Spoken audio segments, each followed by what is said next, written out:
उपमुख्यमंत्री शिंदेसाहेब, उपमुख्यमंत्री आमचे नेते अजितदादा, आमचे नेते मुश्रीफ साहेब, बंटी पाटील साहेब, या कोल्हापूर जिल्ह्याचे पालकमंत्री आबिटकर साहेब, आमदार चंद्रदीप नरके साहेब, आमदार राजेंद्र पाटील यड्रावकर साहेब, तसेच माजी खासदार संजय मंडलिक साहेब, माजी आमदार किपी पाटील साहेब, माजी आमदार संजय बाबा गाडगे, या सर्व नेते मंडळींचं मी मनापासून या ठिकाणी आभार मानतो।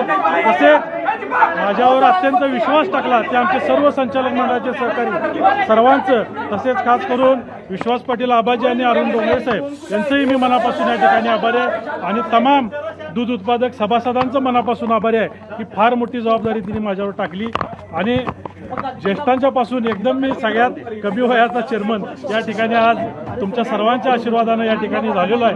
अशीच साथ मला भविष्यामध्ये सर्व संचालक मंडळाची राहावी यासाठी मी सर्व माझ्या संचालक सहकाऱ्यांना मी विनंती करतो। माझं काय चुकत असेल तर मला त्याच वेळी त्यांनी सर्वांनी मला अवगत करावं, मी निश्चितपणे त्यामध्ये बदल करून घेईन। परंतु दूध संघ हा अत्यंत शिखराच्या यशाच्या डोंगरापर्यंत पोहोचलेला आहे।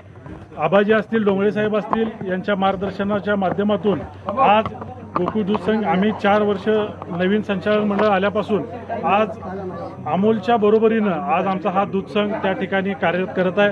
अजून पुढं फार मोठी आव्हानं आहेत, ती आव्हानं पेलण्याची ताकद आई अंबाबाई आम्हा सर्वांना देऊ दे, अशा आशीर्वाद आम्हाला सर्वांना मिळू दे असा मी विश्वास या ठिकाणी व्यक्त करतो। पुन्हा एकदा सर्वांचं मी सर्व नेते मंडळींचं आणि दूध उत्पादक सभासदांचं मनापासून या ठिकाणी आभार मानतो। अध्यक्षपद नफाशी मुश्रीफ साहेबांची भूमिका होती, मात्र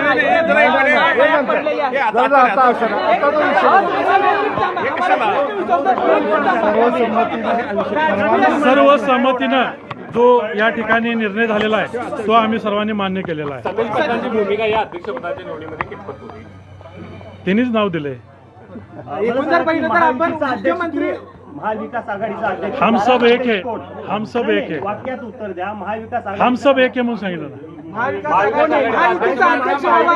राजर्षी शाहू आघाडी परिवर्तन आघाडीचा हा चेअरमन आहे। आपण या ठिकाणी सगळ्यांचे आभार मानताना मुख्यमंत्री दोन्ही उपमुख्यमंत्र्यांचे आभार मानलेले आहेत, सगळ्यांचे आभार मानले, या ठिकाणी मार्गदर्शन सगळ्यांचे आभार मानले। आम्हाला भविष्य काळामध्ये शासन दरबारीही आम्हाला प्रयत्न करावा लागणार आहेत गोकुळच्या वाढीसाठी, त्यामुळे सगळ्यांचे आभार मी या ठिकाणी मानलेले आहेत।